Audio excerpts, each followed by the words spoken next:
கன்னி ராசி அன்பர்களே, 2026 ஜூன் மாதம் எப்படி இருக்கும்? உங்கள் ராசிநாதன் 10ஆம் இடத்தில் ஆட்சி பலம் ஸ்ட்ராங்காக உட்கார்ந்துருக்கார். 9ஆம் இடத்தில் சூரிய பகவான் இந்த மாதம் 15ஆம் தேதி 10ஆம் இடத்துல திக்பலம் அடையுது சூரியன். குரு பகவான் 4க்குரியவன், சுகத்தை தரக்கூடியவன், திருமணஸ்தானத்தின் அதிபதியான குரு பகவான் லாபஸ்தானத்தில். இது ஒரு அற்புதமான நிகழ்வு இந்த ஜூன் மாதம் 2ஆம் தேதி நடக்க இருக்கிறது.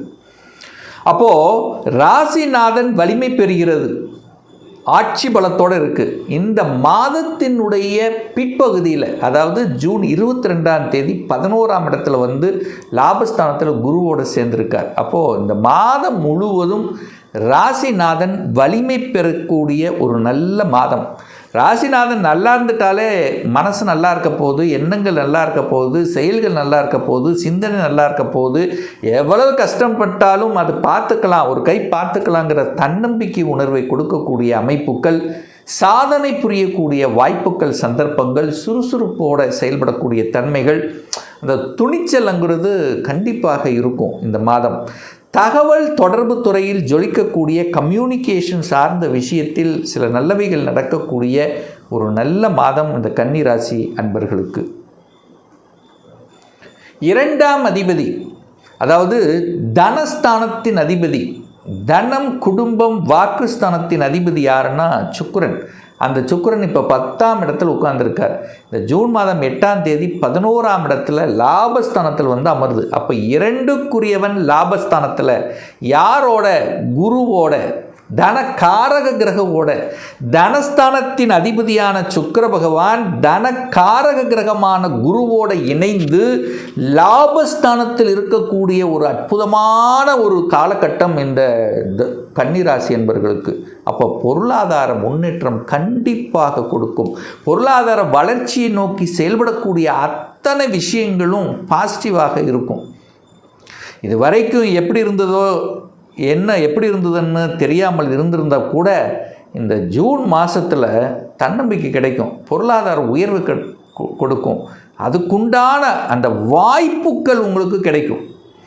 எப்படியாவது பணம் உங்கள் பாக்கெட்டில் நிரப்பும், கொடுத்த பணம் ரிட்டர்ன் வரும். பணத்தால் ஆதாயம், அனுகூலம் அடையக்கூடிய ஒரு நல்ல மாதம் இந்த மாதம் கன்னிராசி என்பவர்களுக்கு. வாக்கு நன்றாக இருக்க போகிறது, பேச்சு நன்றாக இருக்க போகிறது, குடும்பம் நன்றாக இருக்க போகுது. என்ன கொஞ்சம் கோவப்படுவீங்க. ஏன் சார் கோவப்படுவீங்க? செவ்வாய் 8ல் இருக்கார். 8க்குரியவன் 8ஆம் இடத்திலேயே ஆட்சி பலம். அப்போ கோபம் வருமா வராதா? கண்டிப்பாக வரும். இந்த கோபம் மட்டும் கண்ட்ரோல் பண்ணிட்டால் போதும், மற்றபடி வேறு ஒன்றும் இல்லை. எதுக்கு எடுத்தாலும் கோபம் இல்லைன்னா உங்களை தூண்டுவாங்க, கோபப்பட வைப்பாங்க. பட் அதுக்குள்ளே போய் சிக்கிக்கக்கூடாது. அது மட்டும் ஞாபகத்தில் வைத்து கொண்டாலே போதும் கன்னிராசி என்பர்கள். மற்றபடி தனம், குடும்பம், வாக்கு சார்ந்த விஷயங்கள் நல்லவைகள் நடக்கக்கூடிய ஒரு மாதம்.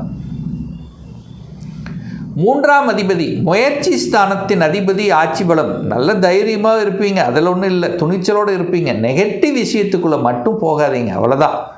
கோவப்படாதீங்க, ஆக்ரோஷப்படாதீங்க. மற்றபடி ஸ்பீடு இருக்கும், வேகம் இருக்கும், துணிச்சல் இருக்கும், இதெல்லாமே இருக்கும். பட் சகோதரர்கள் மூலமாக சண்டையை ஏற்படுத்திக்கக்கூடாது. நார்மலாக இந்த கன்னிராசி என்பவர்கள் சகோதர உறவுக்குள்ளே ஏதாவது ஒரு விரிசல், ஏதாவது ஒரு குறை இல்லாமல் இருக்காது, கண்டிப்பாக இருக்கும். பட் கரெக்டாக இருந்துக்கிறது நல்லதுங்கிறத மைண்டில் வச்சுக்கோங்க. 4ஆம் அதிபதி, சுகத்தை தரக்கூடிய குரு பகவான் 11ஆம் இடத்தில் உச்சபலம்.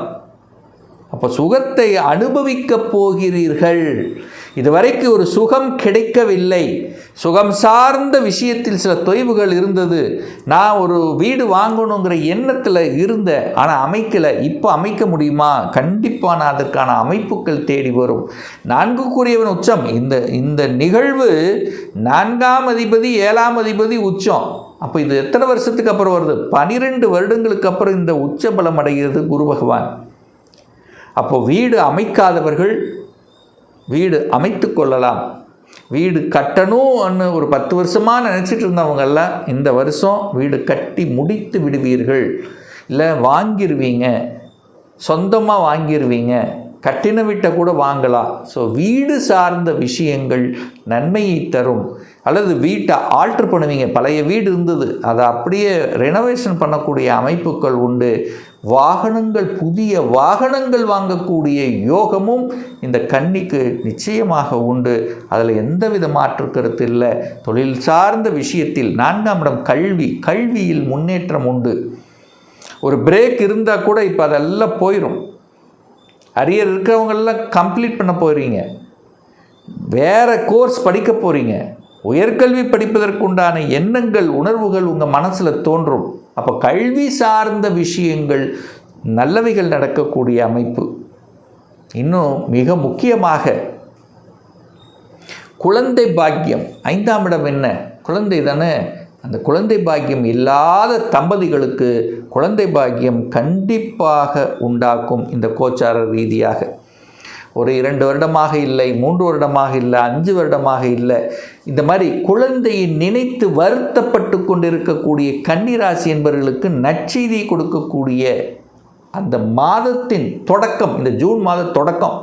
இந்த ஜூன் மாதத்துக்கு அப்புறம் குழந்தைகளை நினைத்து கஷ்டப்பட்டு கொண்டிருந்தவர்கள் எல்லாம் சரியாக போகிறது. ஏன்னா குரு 5ஆம் இடமான குழந்தை ஸ்தானத்தை பார்க்கிறார், குழந்தை காரக கிரகமான சனி பகவானையும் பார்க்கிறார். அப்போ குழந்தை பாக்கியத்துக்கு பரிபூர்ணமான அந்த தன்மை நிச்சயமாக ஏற்படுத்தும். அதனால் குடும்பத்தில் மனமகிழ்ச்சி, சந்தோஷம் சார்ந்த விஷயங்கள் நல்லாயிருக்கும். 5ஆம் இடம் என்பது குலதெய்வம். குலதெய்வத்துக்கு சென்று வரக்கூடிய பாக்கியங்கள், இயற்கையாகி இறைவன் கொடுத்த அந்த வரம், பிரபஞ்சத்தினுடைய அனுகூலம் பரிபூர்ணமாக இந்த கன்னிராசி என்பவர்களுக்கு உருவாக்கும். சார், திருமணம் சார்ந்த விஷயங்கள்ல எப்படி சார் இருக்கும்? 7ஆம் இடத்தை பார்க்கணும். 7ஆம் அதிபதி உச்சம். 7ஆம் இடத்தையே குரு பார்க்குறார். 5க்குரியவன் 7ல் இருக்கார். காதல், திருமணம். ரொம்ப நாளாக காதலில் இருக்கேன் சார், இந்த வருடம் திருமணம் நடந்துடும்.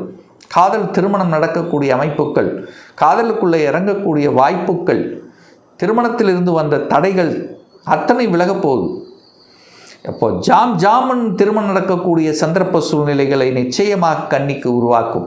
அப்போ திருமண தடை இருக்கா? நிச்சயமாக இல்லை. கன்னிராசி என்பவர்களுக்கு திருமணமே வேண்டாம், இசைவு கொடுக்காமல் இருக்கின்றவர்களுக்கெல்லாம் திருமணம் செய்து கொள்ளலாம் என்கின்ற எண்ணங்கள், அல்லது ஏற்கனவே திருமணமாகி டிவோர்ஸ் ஆனவர்கள் எல்லாம் 2ஆம் திருமணம் செய்து கொள்ளக்கூடிய எண்ண உணர்வுகள் கண்டிப்பாக ஏற்படுத்தும். சூரிய பகவான் 9லிருந்து 10க்கு போகிறார். அப்பன் மூலமாக, தகப்பன் மூலமாக சில நல்லவைகள். 10ல் புதன் உட்கார்ந்திருக்கார். மாற்றங்கள் உண்டு.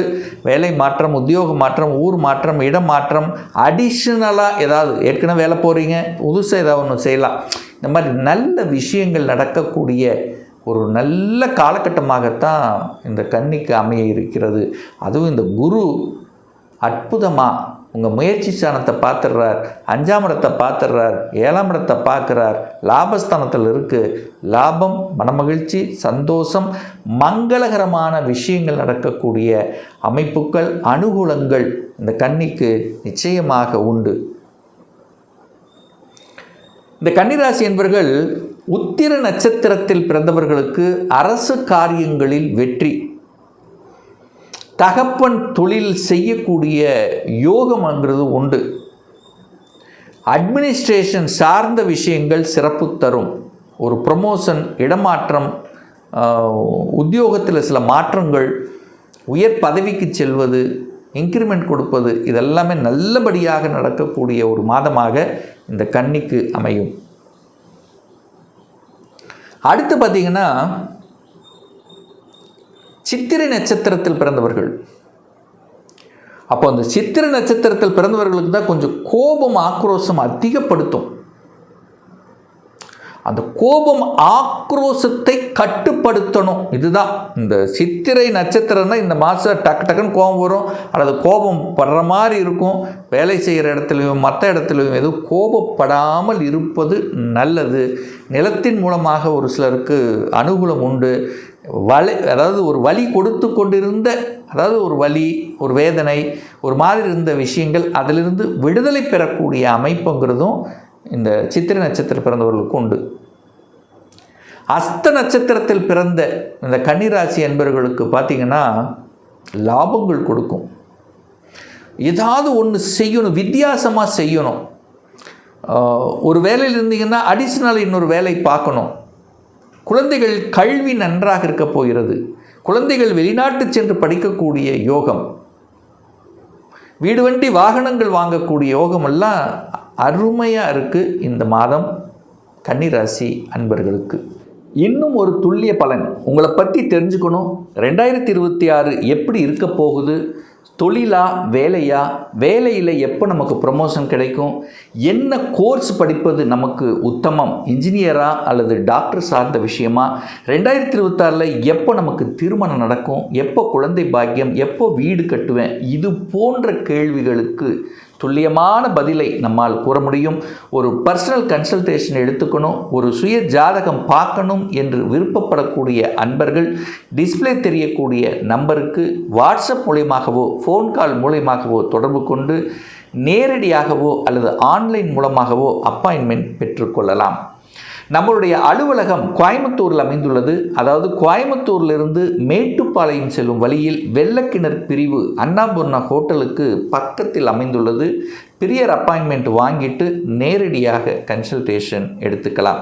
நிச்சயமாக இந்த பதிவு ஏதாவது ஒரு ரூபத்தில் உங்களுக்கு யூஸ்ஃபுல்லாக இருக்குங்கிறதுல எந்தவித மாற்று கருத்தும் கிடையாது. நம்ம சேனலை நீங்கள் ஃபஸ்ட்டு டைம் பார்ப்பவர்கள் என்றால் மறக்காமல் சப்ஸ்கிரைப் பண்ணிக்கிங்க. பக்கத்தில் இருக்கக்கூடிய பெல் பட்டன் மற்றும் ஆல் நோட்டிஃபிகேஷனை கிளிக் பண்ணும்போது நான் போடக்கூடிய அடுத்தடுத்த பதிவுகள் உங்களுடைய நோட்டிஃபிகேஷனில் வந்து சேரும். மீண்டும் ஒரு நல்ல பதிவில் உங்களை சந்திக்கும் வரை உங்களிடமிருந்து விடைபெறுவது உங்கள் அஸ்ட்ராலஜர் டாக்டர் சதீஷ்.